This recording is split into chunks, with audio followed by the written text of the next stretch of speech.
perfect RIA, in case you didn't know. Bringing you all the strategies to help your business grow. Are you happy? Are you satisfied? Are you hanging on the edge of your seat? Sit back and listen in while you feel the beat, yeah. Another myth bites the dust. Hello, TBR Nation. This is Amber Kuhn from the Perfect RIA. Thank you for joining me on today's Follow Up Friday, where I'll be covering the highlights and action items from this week's episodes. On Monday, Matt and Micah talked about value adds and the importance of having a system and a plan for figuring out what you should actually be saying in your client meetings. They talked about the origins of value adds, and Matt and Micah shared they were not born doing this. Micah talked about how he struggled with coming up with what does he talk with prospects and clients about on a routine basis. He said you have all this technical knowledge and then you aren't sure how to communicate value to your clients. The guys talked about the symptoms that present themselves related to this, such as when you're still trying to prepare when a client is in the waiting room, or you don't know how to close the meeting, or that you hope the meeting reschedules because you don't have a system. Or another symptom is when it's taking hours and hours to create a financial plan. It all boils down to not having a system to deliver massive value. So, looking at how value adds are truly delivering massive value, Micah's current value adds allow him to know exactly what he's going to talk to his clients about the next year. He said that moving to quarterly value adds helped to streamline his clients as well, and that this is also great for the team because they know what's going to happen over the next year. The guys said you need to systematize everything. And one of the biggest reasons they shared was because it empowers the team with effective communication. Micah shared an example of this with reviewing estate documents or having a 37-point checklist for tax reviews for the team and the estate planning checklist. Estate planning for Micah's office doesn't mean picking up the phone and calling an estate planning attorney. That's not delivering massive value. Matt stated you need skills as a practitioner and skills as a business owner. You could have technical knowledge, but you need the business knowledge on how to run value adds in a systematized way to leverage your team. You need to have that balance of technical and business. Matt also said value adds take work. Your team needs the time to gather information, you need technology to generate them, and you need quality control. You need a process to follow. The guys also talked about head trash. Everyone has head trash. But one of the biggest things that they said that helps is when they can look at their calendar and see all the value adds that they'll be delivering to their clients the next year. Let's get into action items from Monday's episodes. The guy said you can't go from 0 value adds to 6 value adds. So, wherever you're at in the value add spectrum, find an environment with advisors who are delivering massive value in a quantifiable way so that you can learn from them. Focus on what's an area of head trash that you struggle with and look at using that as a start for a value add. Also, be sure to sign up for a webinar next week on October 12th, where Matt and Michael will be showing their process for how to onboard a new client. Moving on to our What Works Wednesday episode, Matt was joined by Taylor Schulte from Define Financial. Taylor is no stranger to the perfect RAA. You can go back and listen to one of our earlier episodes where Taylor guest hosted.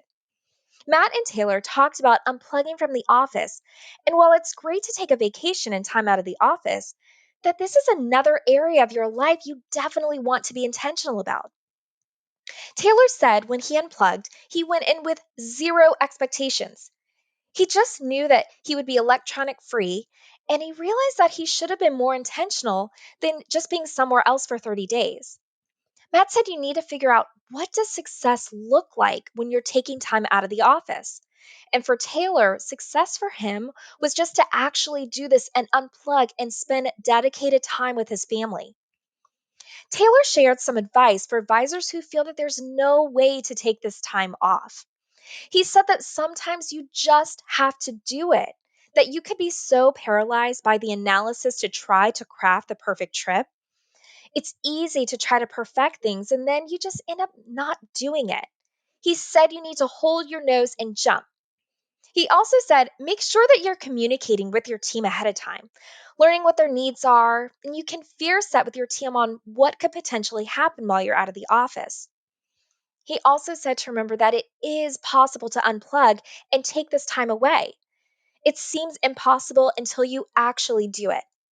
And lastly, Taylor said one of the important reasons to step aside from your business is to make sure that you're living the life you want to live.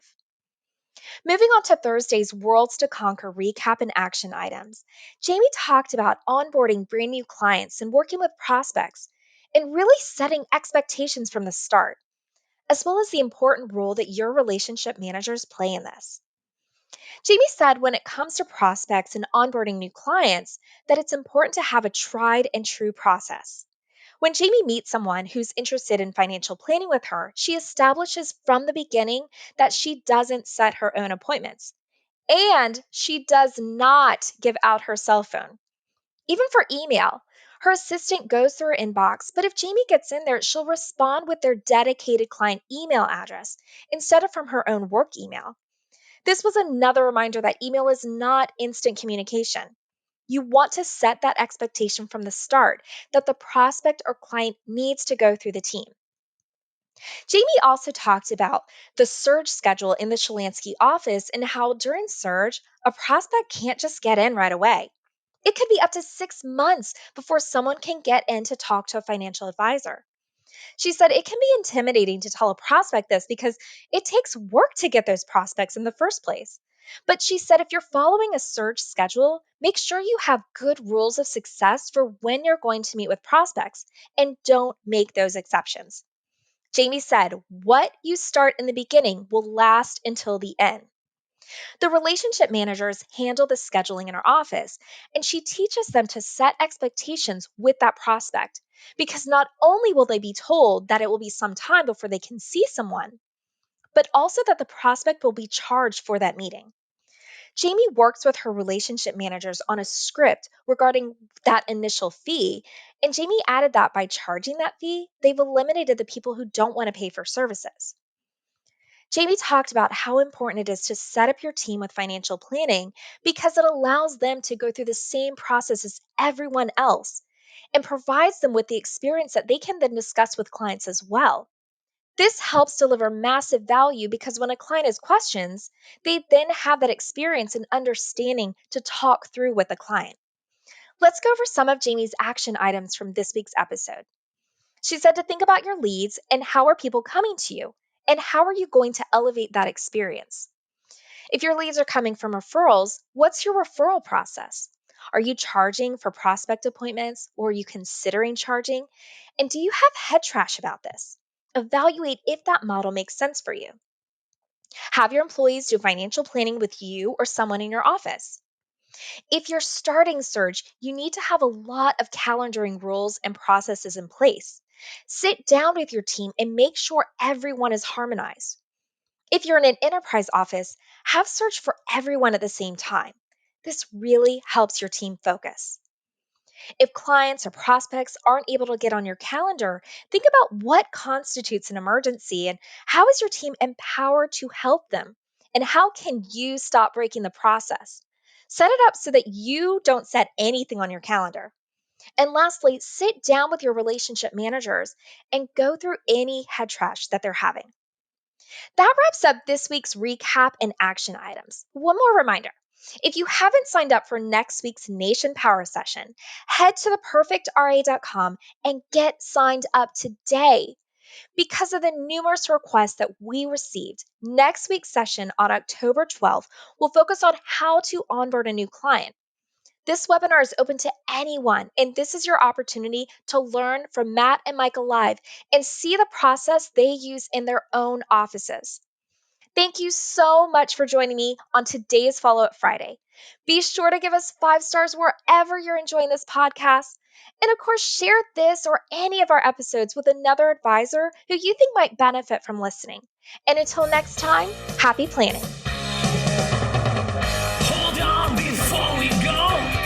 Something that you need to know. This isn't tax, legal, or investment advice. That isn't our intent.